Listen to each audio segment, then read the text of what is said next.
Hello students, I hope you all are safe at home. Today we start Unit 5 application layer. जैसा कि आप सभी जानते हो एप्लीकेशन लेयर जो है ये टॉप मोस्ट लेयर होती है OSI मॉडल की। OSI मॉडल में 7 लेयर्स होती हैं जिसमें से टॉप मोस्ट पे एप्लीकेशन होती है एंड उसके बाद presentation, session layer and so on. ठीक है, तो बेसिकली एप्लीकेशन लेयर जो होती है इसका मेन काम क्या होता है? मेन काम इसका ये होता है फाइल्स को ट्रांसफ़र करना, मेल से रिलेटेड वर्क करना, डायरेक्टरी सर्विसेज या रिमोट लॉगिंग या वेब सर्फिंग, ये सारे इसके जो होते हैं मेन टास्क होते हैं एप्लीकेशन लेयर के।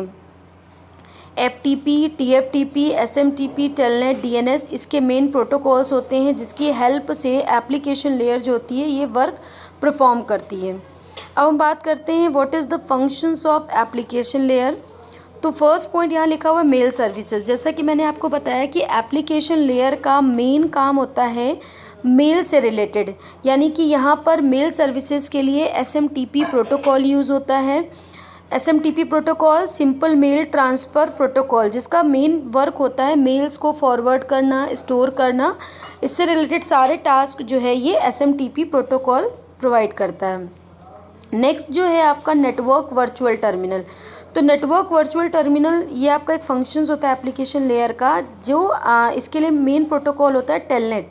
टेलनेट की हेल्प से यूज़र जो होता है रिमोट होस्ट पे लॉगिन करता है, इसका ये मेन टास्क होता है। नेक्स्ट है डायरेक्टरी सर्विसेज। तो डायरेक्टरी सर्विसेज यहाँ पर डायरेक्टरी सर्विसेज का मेन काम क्या है कि यहाँ पर आप घर बैठे बैठे ग्लोबल इन्फॉर्मेशन को एक्सेस कर सकते हो, लाइक वेब सर्फिंग। आप इंटरनेट की हेल्प से आप घर बैठे बैठे कहीं की भी इंफॉर्मेशन को फाइंड आउट कर सकते हैं।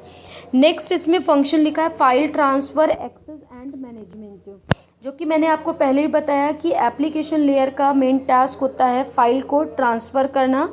तो इसके लिए हम यहाँ पर प्रोटोकॉल यूज़ करते हैं FTP प्रोटोकॉल। FTP प्रोटोकॉल यहाँ पर फाइल को ट्रांसफ़र करता है, उसे मैनेज करता है, कैसे फाइल्स को एक्सेस करना है, ये सब आपका FTP प्रोटोकॉल की हेल्प से होता है। Next, what are the design issues with application layer.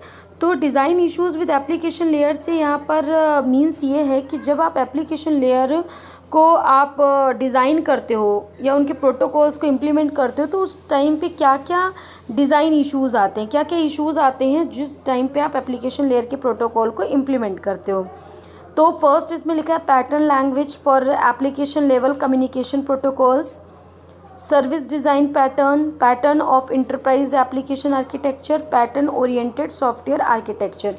तो ये सारे इसके डिज़ाइन इश्यूज़ होते हैं एप्लीकेशन लेयर में। नेक्स्ट हम बात करते हैं FTP protocol, file transfer protocol.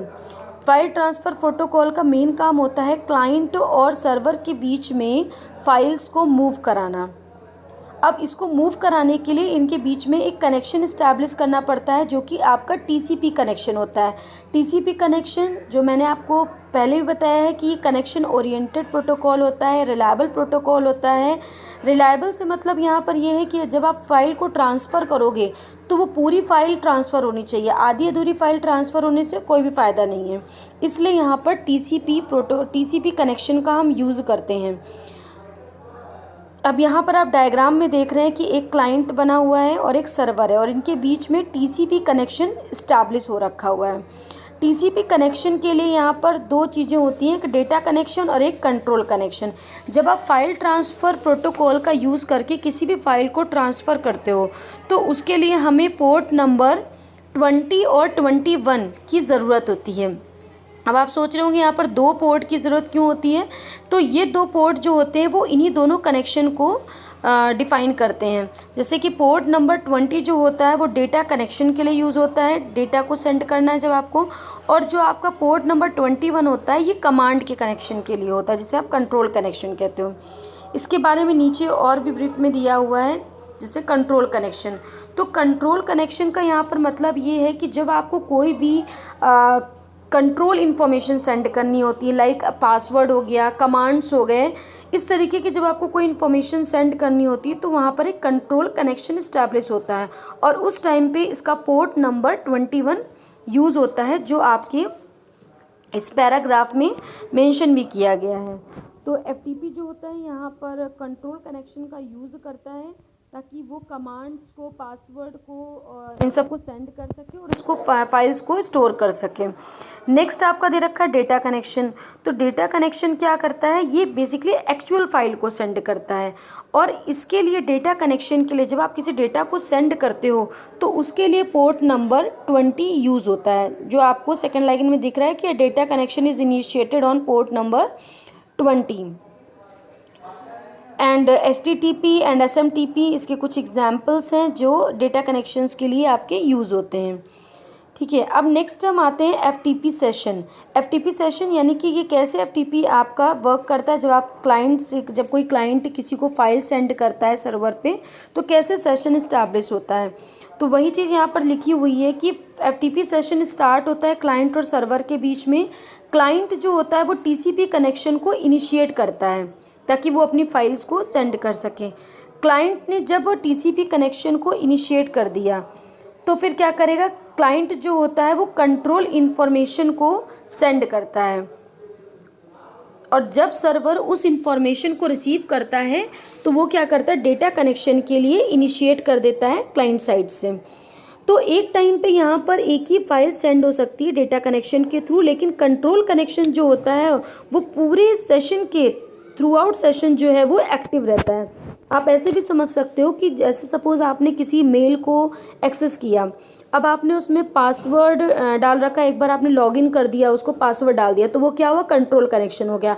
अब चाहो तो आप उसको इनबॉक्स में सर्च करो या फिर आप किसी को कोई फाइल सेंड कर रहे हो तो उतने टाइम के लिए डेटा कनेक्शन आपका वर्क कर रहा है, लेकिन जितने टाइम आपका मेल खुला हुआ है पूरे टाइम कंट्रोल कनेक्शन आपका वर्क कर रहा है। लेकिन डेटा कनेक्शन कितने टाइम के लिए था, जितनी देर में आपने उस फाइल को सेंड किया। अब इसके लिए ये तो हो गया FTP सेशन कैसे वर्क करता है। डेटा स्ट्रक्चर, यहाँ पर 3 तरीके के डेटा स्ट्रक्चर यूज़ होते हैं, फाइल स्ट्रक्चर, रिकॉर्ड और page structure. File structure basically इसके इंटरनल, यहाँ पर कोई भी इसका इंटरनल स्ट्रक्चर नहीं होता है, ये बेसिकली डेटा बाइट्स की कंटिन्यूसली सीक्वेंस होता है। रिकॉर्ड, जो रिकॉर्ड स्ट्रक्चर होता है, जैसा इसका नाम है रिकॉर्ड, तो यानी कि सीक्वेंशियल जो डेटा बाइट्स जा रही हैं उनको रिकॉर्ड करता है। And page structure, page structure जो होता है ये इंडिपेंडेंट होता है। तो ये आपका FTP सेशन था। FTP में आपने मेन पॉइंट्स क्या क्या पढ़े, आपने FTP में मेन पॉइंट्स ये पढ़े कि FTP जो होता है ये एप्लीकेशन लेयर का प्रोटोकॉल होता है जिसका मेन काम होता है क्लाइंट और सर्वर के बीच में फाइल्स को मूव कराना। अब इस फाइल्स को मूव कराने के लिए ये एक कनेक्शन को इस्टेब्लिश करता है जिसे हम TCP कनेक्शन बोलते हैं। और इस TCP कनेक्शन में 2 तरीके के कनेक्शन होते हैं, data connection and control connection. तो कंट्रोल कनेक्शन का काम क्या होता है, जब आपको कोई इन्फॉर्मेशन सेंड करनी होती है like user identification, password, commands, तो आप कंट्रोल इन्फॉर्मेशन का यूज़ करते हो और इसके लिए पोर्ट नंबर 21 यूज़ करते हो। डेटा कनेक्शन जो होता है ये एक्चुअल फाइल को सेंड करता है और इसके लिए आप यूज़ करते हो पोर्ट नंबर 20। फिर आपने FTP सेशन पढ़ा, कैसे FTP सेशन वर्क करता है एंड इसमें 3 तरीके के डेटा स्ट्रक्चर्स यूज़ होते हैं। तो ये पूरा आपका ओवरव्यू था फाइल ट्रांसफ़र प्रोटोकॉल का। नेक्स्ट हम बात करते हैं वर्चुअल टर्मिनल की। वर्चुअल टर्मिनल ये एक सिक्योर वेब पेज होता है जिसके थ्रू आप अपनी पेमेंट्स को ऑनलाइन प्रोसेस करते हो।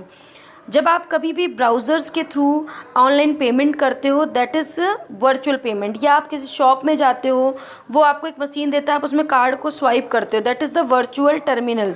तो ये सारे जो चीज़ें हैं जिनके थ्रू आप अपनी पेमेंट्स को क्विकली कर सकते हैं, अपने पेमेंट्स को ईजिली ट्रांसफ़र कर सकते हैं, that is the virtual terminal. तो इसके एडवांटेज एंड डिसएडवांटेज लिखे हुए हैं क्योंकि आप ये सभी यूज़ करते हो इन सब चीज़ों को, तो मुझे लगता है एडवांटेज और डिसएडवांटेज बहुत ज़्यादा बताने की ज़रूरत नहीं है, आप इसको एक बार पढ़ लोगे समझ में आ जाएगा।